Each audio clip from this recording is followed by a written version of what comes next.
اب ہمارے اگلے مقالہ نگار ہیں جناب محمد یاسین قریشی صاحب.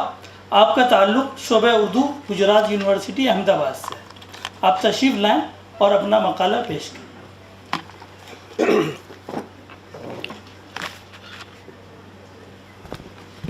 السلام علیکم.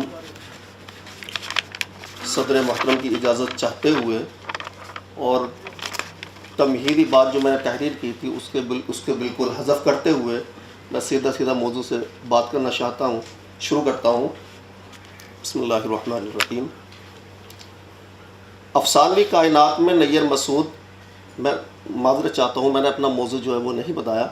میرا تحقیقی موضوع ہے نیر مسعود کی فکشن نگاری کا تحقیقی و تنقیدی مطالعہ، اور آج کا موضوع ہے خوف و واہمہ اور دہشت کا منفرد خالق نیر مسعود.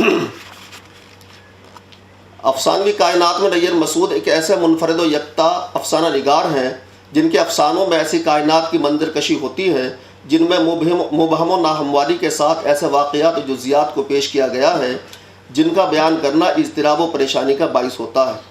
ان کے افسانوں میں پیش ہونے والے واقعات پر قاری اگر دسترس حاصل کرنا چاہے تو علاوہ سراسیمگی اور اضطراب کے کچھ بھی اس کی گرفت میں نہیں آتا. ان ناآشنا عناصر کی وجہ سے قاری کے سامنے جو مشکلات آتی ہیں ان کو یا تو اسے خود حل کرنا پڑتا ہے یا پھر اس کے ڈانڈے اسے باہر سے تلاش کرنے پڑتے ہیں. اور حقیقتاً نیر مسعود کا اصل مقتضا یہی معلوم ہوتا ہے کہ افسانوی ادب میں کچھ اس طرح کے تجربات پیش کیے جائیں جو ہر ایک عہد کے روایتی طریق سے الگ ہوں. ان کے افسانوں میں رائج چند اصطلاحیں ایسی نظر آتی ہے جو گاہے بگاہے ان کے افسانوں کو عالمگیری حیثیت کا حامل بناتی ہے اور تحریک پر بہت گہرا اثر ڈالا. ان کے علاوہ جن مفکرین نے اس تحریک کے ذریعے تحریک میں مزید قوت پیدا کی ان میں کیٹ ملیٹ، بیٹی فریڈان، میری وولسٹنکرافٹ، جون اسٹورٹ ملٹ اور لوزی اسٹون کے نام اہم ہیں. ان کی تحریروں کا مرکزی حوالہ خواتین کی آزادی ہے. 20ویں صدی کے دوران تمام ممالک میں عورتوں کے حقوق کی پاسداری کے لیے آوازیں بلند ہوئیں. تانیسی تحریک کی تیسری لہر 20ویں صدی کے آخر سے نمودار ہوئی جسے جدت پسند تانیسیت کہا گیا. اس تحریک میں نوجوان خواتین وابستہ ہوئیں. تانیسیت کی تحریک سے عورت کی ایک نئی شبیہ ابھر کر سامنے آئی. بہرحال مختلف ممالک میں عورتوں سے متعلق ان کے حقوق کے لیے مطالبات کیے گئے جو درج ذیل ہیں.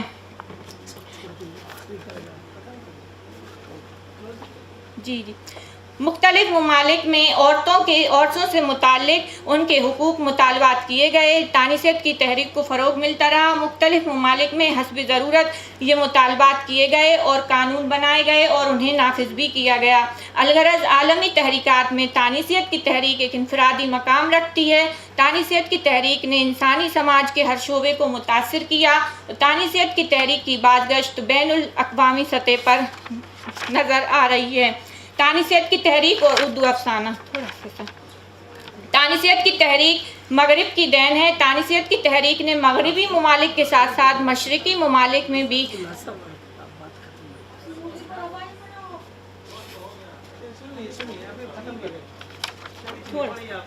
تانیسیت کی تحریک مغرب کی دین ہے. تانیسیت کی تحریک نے مغربی ممالک کے ساتھ ساتھ مشرقی ممالک میں بھی اپنی جگہ قائم کر لی ہے. تانیسیت کی تحریک نے تمام علوم و فنون کو اپنے ادب سے متاثر کیا ہے. آج ہر جگہ تانیسیت کی بازگشت نظر آتی دکھائی دیتی ہے.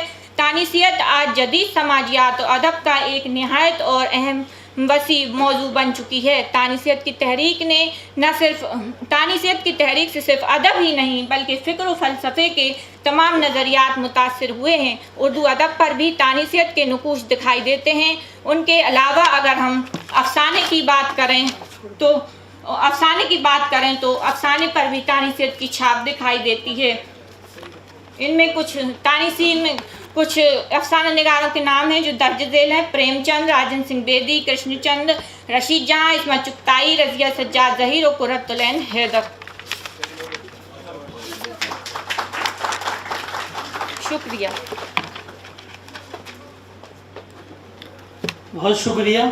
ابھی مقالہ پڑھ رہی تھی محترمہ رقیہ سعدیہ صاحبہ. اب ہمارے صرف ایک مقالہ نگار رہ گئے ہیں. یہ غالب انسٹیٹیوٹ کے اسٹیج کا امتیاز ہے.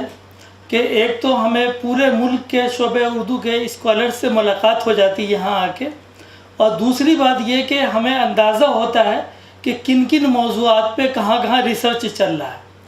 ابھی تک کوئی ایسا سسٹم نہیں ہے کہ ہم پتہ لگا سکے کہ کس کس موضوع پہ کہاں کہاں کام چل رہا ہے، خاص طور پر اردو وغیرہ کے حوالے سے۔ تو یہاں آ کے اگر کوئی غالب انسٹیٹیوٹ کے سیمینار میں دونوں دن موجود رہتا ہے مکمل طور پر، تو اسے بہت آسانی سے اندازہ ہو جائے گا کہ پورے ملک میں کس کس یونیورسٹی میں کس کس موضوع پہ کام چل رہا ہے اور کس موضوع پہ سب سے زیادہ کام چل رہا ہے، یہاں اندازہ ہو جاتا ہے۔